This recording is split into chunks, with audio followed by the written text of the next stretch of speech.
नमस्कार दोस्तों, स्वागत है आपका एक बार फिर से अल्केट्राज़ जेल ब्रेक की कहानी में।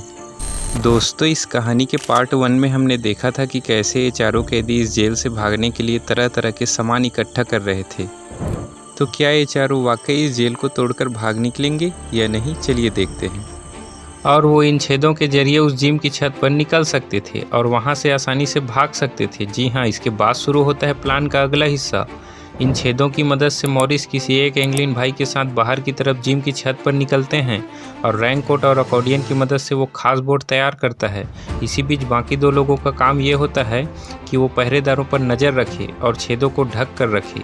इस दौरान वो कोठरी में इन पुतलों को इस तरह रख देते हैं कि पहरेदारों की नज़र उन पर पड़े तो उन्हें शक न हो। अब 11 जून 1962 की वह रात आ गई जब चारों को भाग जाना था।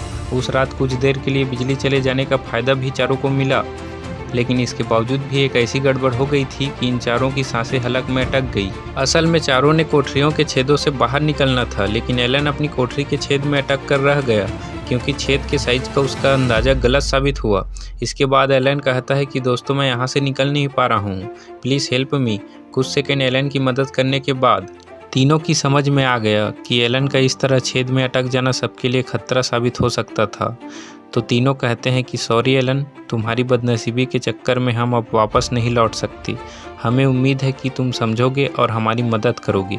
इसके बाद तीनों एलन को छोड़कर आगे बढ़ गए क्योंकि इनको पता था कि नाव पर जितना कम वजन हो उतना अच्छा है। एलन के मन में एक बार तो ख्याल आया कि वो चीख चिल्लाकर पहरेदारों को बुला ले और तीनों को भागने से रोक ले, लेकिन फिर उसने अपना इरादा बदल लिया। रात को ही तीनों जेल से भाग चुके थे और करीब 11:30 बजे अपनी बनाई हुई नाव के जरिए समुद्र में उतर चुके थे। उधर सुबह तक जेल के किसी पहरेदार या अफसर को इसकी भनक नहीं लगी, लेकिन सुबह जब एक गार्ड ने एलन को एक सेब में फंसे और जूझते देखा, तब उसने सायरन बजाकर सबको अलर्ट कर दिया। उसके बाद किसी तरह एलन को उस छेद से निकाला गया और उसके बाद एलन ने जेल मैनेजमेंट को पूरी कहानी बयां की। इसके फौरन बाद भागे हुए 3 कैदियों की तलाश शुरू हो गई। वहीं जेल के आसपास और समुद्र में खोज के दौरान कुछ नहीं मिला। असल में जेल के अफसरों को हैरानी इस बात की थी कि उस समुद्र के बेहद ठंडे पानी में कोई 20 मिनट से ज़्यादा तैर नहीं सकता, और अफसर ये भी मान रहे थे कि ये जो नाव तीनों ने बनाई थी वो ज़्यादा देर समुद्र में तैर नहीं सकती थी। वहीं काफ़ी वक्त तक तलाश चली, टापू के किनारों पर कोई सुराग नहीं मिला। फिर नॉर्वे के एक जहाज़ ने गुजरते हुए खाड़ी में एक लाश देखी और जेल को इसकी सूचना दी, क्योंकि इस लाश के बदन पर जेल के ही कपड़े नज़र आ रहे थे, लेकिन जहाज़ रोककर इस लाश की पहचान करना नामुमकिन था। इसलिए लाश किसकी थी, ये सवाल ही रह गया है। दोस्तों, बताया जाता है कि केस अमेरिका के सबसे बेहतरीन एजेंसी FBI के पास था। सालों तक छानबीन चलती रही, सवाल कई थे। जेल के किसी आदमी की मदद के बगैर इतनी बड़ी साजिश कैसे बन सकती थी? 3 कैदी भागे तो समुद्र में बचे कैसे और गए कहाँ? ये सवाल FBI के सामने हमेशा खड़े रहे।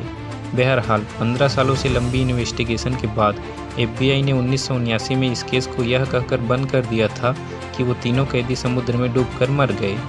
लेकिन कहानी शायद यहीं ख़त्म नहीं हुई थी, अभी भी कुछ और होना बाकी रह गया था।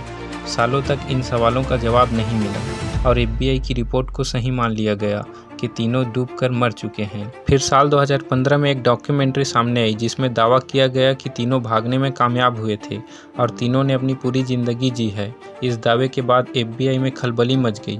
असल में इस डॉक्यूमेंट्री में अल्केट्राज़ जेल से भागे 2 एंग्लिन भाइयों के तीसरे भाई रॉबर्ट ने 2013 में मरते वक्त सच का खुलासा करते हुए बयान दिए थे। उसने बताया था कि उसके दोनों भाई जिंदा थे और वह उनसे मिलने भी जाया करता था।